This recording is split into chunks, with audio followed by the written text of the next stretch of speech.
Bismillahirrahmanirrahim. Alhamdulillah wassalatu wassalamu ala Rasulillah.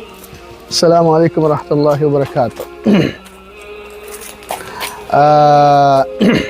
Mayroong isang sahabi, ang propeta Muhammad sallallahu alaihi wasallam, ng kanyang pangalan ay si Julaybib. Si Julaybib ay isa sa mga sahabi ng propeta Muhammad sallallahu alaihi wasallam na mahirap ang kalagayan, isang mahirap na sahabi.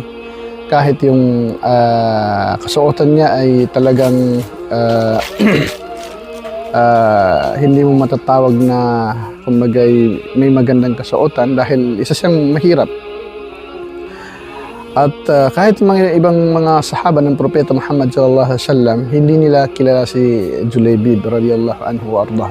Isang araw tinanong ng propeta Muhammad sallallahu alaihi wasallam ang kanyang mga kasamahan, dumaan si Julaybib o dumating. Tinanong nila, sabi nila, kilala niyo ang taong ito? Sabi ng mga sahaba na iba, hindi namin kilala. Sabi ng propeta Muhammad sallallahu alaihi wasallam, siya po si Julaybib. Okay, so sa madaling salita, si Julaybib ay isa sa kambagay sahabi na mahalaga ang kanyang katayuan sa propeta Muhammad sallallahu alaihi wasallam. Mahal siya ng propeta Muhammad sallallahu alaihi wasallam. Isang araw sinabihan siya ng propeta na sabi ng propeta kay Julaybib, gusto mo bang mag-asawa na, Julaybib? So nakailang sabi ang propeta hanggang sa dumating sa 3 ulit. 3 ulit na sinabi ng propeta Muhammad sallallahu alaihi wasallam na mag-asawa si Julaybib.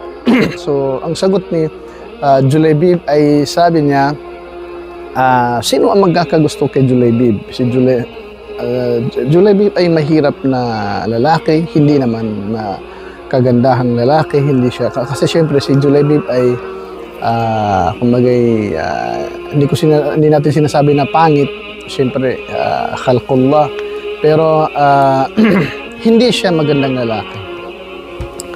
So, ibig sabihin ni Julaybib, sino ba magkakagusto sa kanya?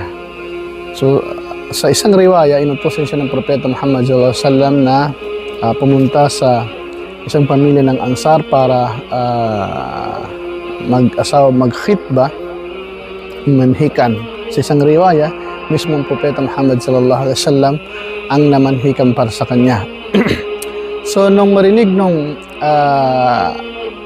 tatay nung lalaki na si Julaybib ang may gustong magpakasal sa kanilang anak, ay kumbagay parang nagulat siya at